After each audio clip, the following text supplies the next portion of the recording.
Welcome back. You were talking about the Commonwealth. Yes. I think the British have been even kind to us because for the Francophone countries, I'm not sure they're better off. The Commonwealth Relations Office that took over from the Colonial Office in terms of importance, till today, what Britain had in mind when it gave us independence was a nation that will prosper under the Commonwealth.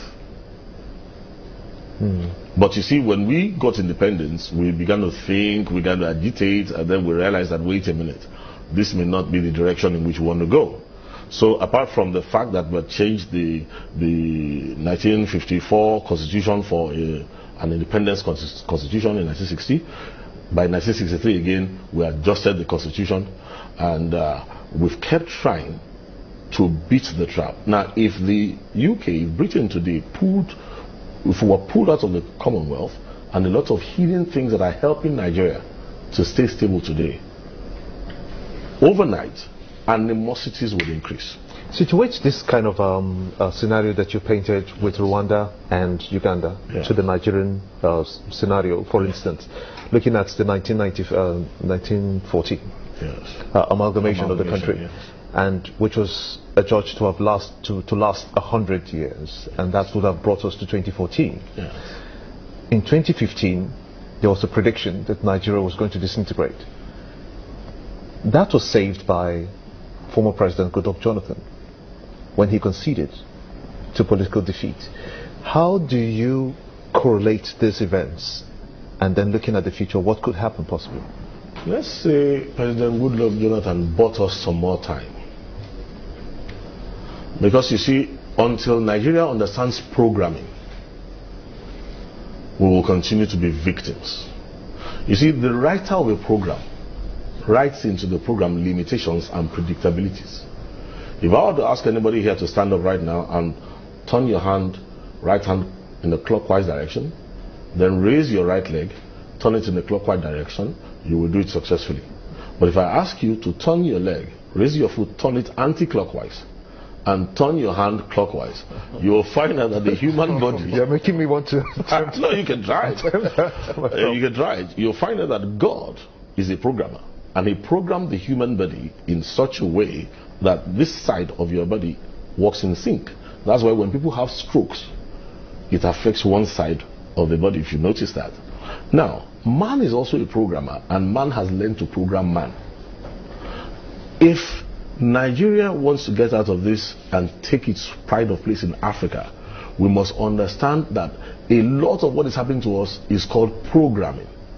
The putting together of the North and South was done as a part of a program, not to increase the unity, but to create animosity. Are you talking of the North and South dichotomy across Africa? Yeah. Even across Africa?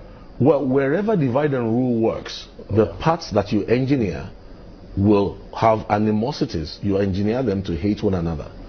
To tell you how powerful this thing is, go and study colonial documents. When you were being sent from Britain into colonial Nigeria, if you were being sent to southern Nigeria, you will be an enemy of those who are being sent to northern Nigeria. So what you see here is a program. What do we need to do to get it right? To get it right, I've said something. I said, wherever you see the chaos theory, when it is used for failure engineering, the Rubik's Cube that I mentioned, 7 generations will try to solve it and they will fail because you can't do it intuitively. It's 43 quintillion options. For every move you make, it gets worse. However, if you get an average person of basic intelligence and teach that person 5 algorithms. Algorithms are just a set of instructions to solve a problem. Teach that person 5 algorithms, he will solve the Rubik's Cube.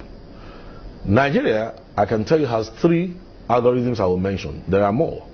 But 3 algorithms that Nigeria needs to pay attention to right now is: number 1, accept the fact that we have liberating fathers and not founding fathers. They tried to be founding fathers, but the program worked against it. So, as a nation, Nigeria has no foundation that can carry the superstructure we desire. So, we must locate our founding fathers. It doesn't have to cost the nation everything. Let them work together, bring us the simple document on which we can put an accord. The liberation fathers. Yes. Not liberation fathers, no. Founding fathers. From amongst us afresh. Who will complement the work done by the generation of the fathers. We'll look at the other parts when we return. Yeah. Don't go away.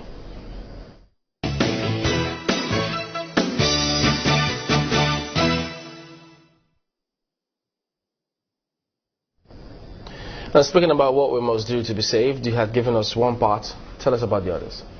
Well, I mentioned the first part. I said we need to locate founding fathers. I dared to mention people like Dr. Kolade. I said, even looking again, people like Emeka Oyoku, Professor Anya. I mean, there's a lot of these people who can function. Now, the second thing that is urgent right now is that we have to neutralize what the military was used to inject into the Nigerian narrative. And the only way we can do that is if we can urgently introduce today, as fast as possible, what is known as NVC, non-violent communication, into the Nigerian narrative. That's deep strategic thinking. Yes. Ideas contending. Yes. If anybody is going to speak on behalf of any tribe, any nation, wherever, you must observe the rules of non-violent communication. The theory of non-violent communication was well developed by one fellow, I think called Marshall